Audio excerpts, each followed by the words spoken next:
Hello sir. Sir sir ഞാൻ ഞങ്ങളുടെ കുറച്ച് പ്രൊഡക്റ്റ് പരിചയപ്പെടുത്തി തരാൻ വേണ്ടി വന്നതാണ്. പ്രൊജക്റ്റോ? ഒരു മിനിറ്റ്, ഞാൻ കുറച്ച് സാധനങ്ങൾ നിങ്ങൾക്ക് കാണിച്ചു തരാം. ഇതാണ് ഞങ്ങൾ പുതിയ പ്രൊഡക്റ്റ്. അതിനെ കുട്ടി ഇവിടെ പെണ്ണുങ്ങളും കുട്ടികളൊന്നും ഇല്ല. ഓലൊക്കെ കല്യാണത്തിന് പോയതാണ്. ഇത് ഓതൊക്കെ ഓലാണ് വാങ്ങല്. ഇന്നൊരു സാധനം വാങ്ങാൻ അയക്കലില്ലേ? ഒന്ന് നോക്കിയത്. അതുപോലെ തന്നെ ഇനി വേറൊരു സാധനമുണ്ട്, നല്ല ചില്ലിന്റെ നല്ല അടിപൊളി പാത്രമുണ്ട്. നമുക്ക് കറിയൊക്കെ സെർവ് ചെയ്യാൻ പറ്റണ്ട. ഇതൊക്കെ കാണാനൊക്കെ ചുരുക്കുന്നുണ്ട്. പക്ഷെ ഇതിനൊക്കെ എത്ര ഇപ്പൊ വില?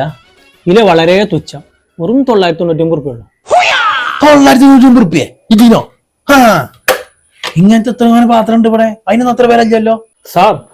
ഈ സാധനങ്ങൾ പുറത്തുനിന്ന് വാങ്ങുമ്പോൾ ഇത്ര വിലക്ക് കിട്ടൂല. പക്ഷെ നമ്മളെ കമ്പനി ഇപ്പൊ തുടക്കത്തിൽ പ്രൊമോഷൻ ചെയ്യാണ്. അപ്പൊ നിങ്ങൾക്ക് 999 രൂപയ്ക്ക് ഈ 2 സാധനം കിട്ടും. മാണ്ട കുട്ടിയെ വേണ്ട. ഇതൊക്കെ 999 രൂപ പറഞ്ഞാലേ അത് നടക്കൂല. സാർ നല്ല പ്രൊഡക്റ്റ് ആണത്. സാർ വാങ്ങി സാർ, വാങ്ങി സാർ, നല്ല പ്രൊഡക്റ്റ് ആണ് സാർ. വാങ്ങിക്കോളി. ഇതിപ്പോ വല്ലാത്ത സ്വിപ്പായല്ലോ. ഇനിയിപ്പോ ഇവിടെ ആൾക്കാരും ഇല്ല, അതാണ് ഇപ്പൊ വലിയ. വാങ്ങി നല്ല സാധനമാണ്. ഇപ്പൊ രാവിലെ തന്നെ ഇപ്പൊ ഒരു സാധനം കൊണ്ട് വന്നിക്കാണ് ഇപ്പൊ ഞാൻ സ്വിപ്പാക്കാനും വെച്ച് എത്ര ഇപ്പൊ ഇതിന് ബലാറിന്? വെറും 999 രൂപ. അതാണ് നടക്കാതെ. ഈ 999 രൂപയ്ക്ക് നീ സാധനം വാങ്ങാൻ പറ്റൂലേ? എങ്ങനെ അത്ര കായൊക്കെ കൊടുത്തുകാണ്ട് ഈ 2 പാത്രം വാങ്ങാ? അത് നടക്കൂല. ഇതൊരു കാര്യം ചെയ്യേ, നമുക്ക് അങ്ങോട്ടും ഇങ്ങോട്ടും വേണ്ട. ഞാൻ എനിക്ക് ഒരു 400 തരാം.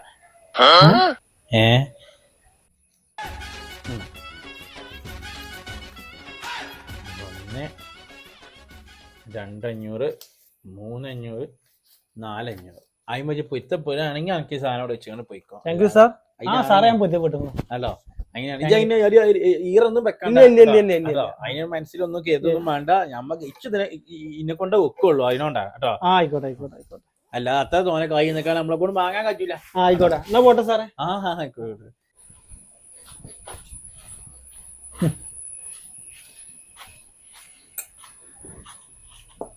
നല്ല ഉറപ്പുള്ള സാധനല്ലേ. നമ്മൾ പറഞ്ഞ വിലക്കാണ് തോന്നുക. ചെറുക്കും പാവം തേയിലും കൊണ്ട് അങ്ങനെ നിരക്കാണല്ലോ. 999. ഓ, വലിയ കായ് കൊടുത്തിക്കാണ്ട് ഇങ്ങനെ വാങ്ങാൻ കഴിച്ചു. നമ്മളെയൊക്കെ ഉള്ള കായല്ലേ കൊടുക്കുക. ഇതിപ്പോ ലാഭമല്ലോ.